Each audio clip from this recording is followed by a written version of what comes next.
ओम गौरी शंकराय नमो नमः।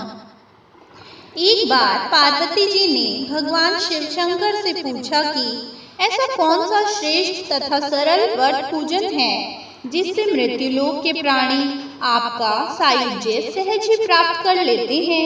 उत्तर में पार्वती को शिव जी ने शिवरात्रि के व्रत का विधान बताकर निम्नलिखित कथा सुनाकर अपने मत की पुष्टि की। एक गांव में एक शिकारी रहता था। पशुओं की हत्या करके वह अपने कुटुंब का पालन करता था। वह एक साहूकार का ऋणी था। समय पर साहूकार का ऋण उससे न चुक सका। क्रोधवश साहूकार ने शिकारी को शिवमठ में बंदी बना लिया। संयोग से उस दिन शिवरात्रि थी। शिकारी ध्यानमग्न होकर शिव संबंधी धार्मिक बातें सुनता रहा। चतुर्दशी को उसने शिवरात्रि व्रत की कथा भी सुनी। संध्या होते ही साहूकार ने उसे अपने पास बुलाया। शिकारी अगले दिन समूचा ऋण लौटा देने के लिए वचनबद्ध होकर जेल से छूट गया। अपनी दिनचर्या की भांति वह जंगल में शिकार के लिए निकला। दिन भर कारागार में रहने के कारण वह भूख प्यास से व्याकुल था। वह जंगल में एक तालाब के किनारे बेल वृक्ष पर शिकार मारने के लिए पड़ाव बनाने लगा। बेल वृक्ष के नीचे शिवलिंग था।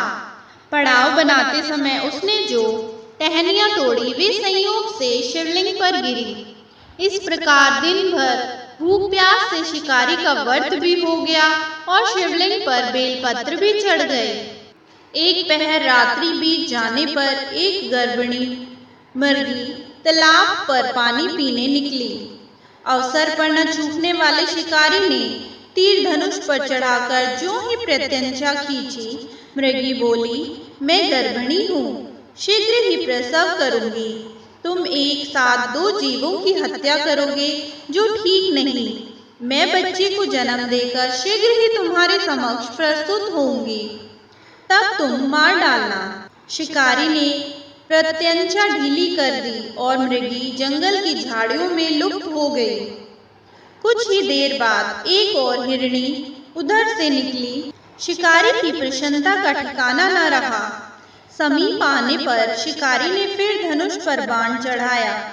मृगी ने विनम्रता पूर्वक निवेदन किया, व्याध, मैं थोड़ी देर पहले ऋतु से निर्वृत हुई हूँ, कामातुर हिरणी हूँ, अपने प्रिय की खोज में भटक रही हूँ।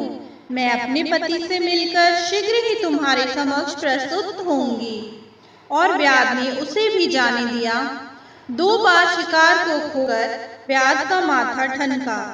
वह चिंता में पड़ गया। रात्रि का आखिरी पहर बीत रहा था। इतने में मृगी अपने बच्चों के साथ उधर से निकली। शिकारी के लिए तो यह स्वर्ण अवसर था।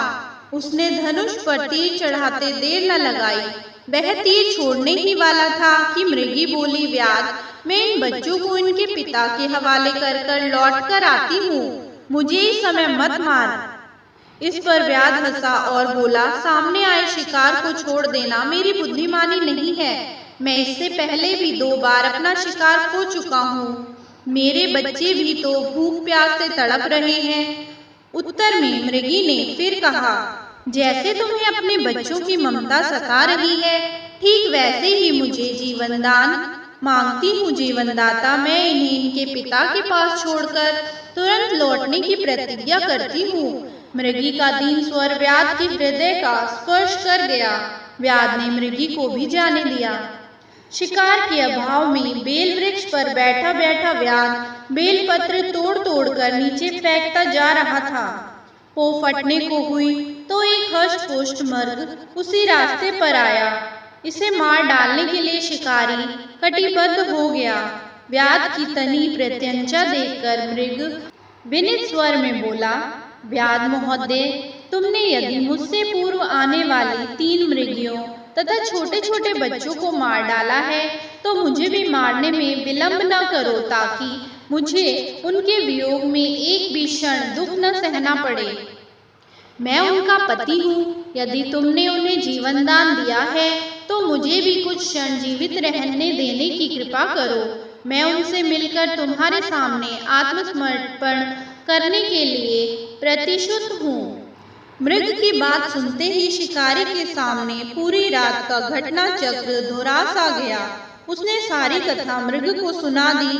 मृग ने फिर कहा, मेरी तीनों पत्नियां जिस प्रकार प्रतिज्ञाबद्ध होकर गई हैं, मेरी मृत्यु से अपने धर्म का पालन नहीं कर पाएंगी। फलतः जिस प्रकार तुमने उन्हें विश्वास पात्र मानकर छोड़ा है, वैसे ही मुझे भी जाने दो। मैं उन सबके सहित तुम्हारे सामने शीघ्र ही उपस्थित होता हूँ। उपवास, रात्रि जागरण तथा शिवलिंग पर बेलपत्र चढ़ाने से व्याध का हिंसक हृदय निर्मल हो गया। उसमें भगवत शक्ति का जागरण हो गया। धनुष तथा बाण उसके हाथ में से सहज ही छूट गए। भगवान शिव की अनुकंपा से उसका हिंसक हृदय मांगलिक भावों से भर गया और अपने अतीत के कर्मों को याद करके पश्चाताप की ज्वाला में जलने लगा। थोड़ी देर बाद वह हिरण सपरिवार व्याध के समक्ष प्राणांत हेतु उपस्थित हो गया। जंगली पशुओं की सत्य प्रियता, सात्विकता एवं सामूहिक प्रेम भावना को देखकर व्याध को बड़ी गिलानी हुई। उसके नेत्रों से आंसुओं की झड़ी लग गई।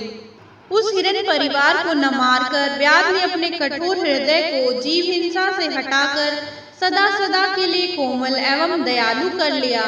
देव समाज देवलोक से इस घटना को देख रहा था। घटना की परिणति होते ही सुरों और सुरांगनाओं ने पुष्प की वर्षा की। व्याध तथा परिवार मोक्ष को प्राप्त हुए। ओम नमः शिवाय।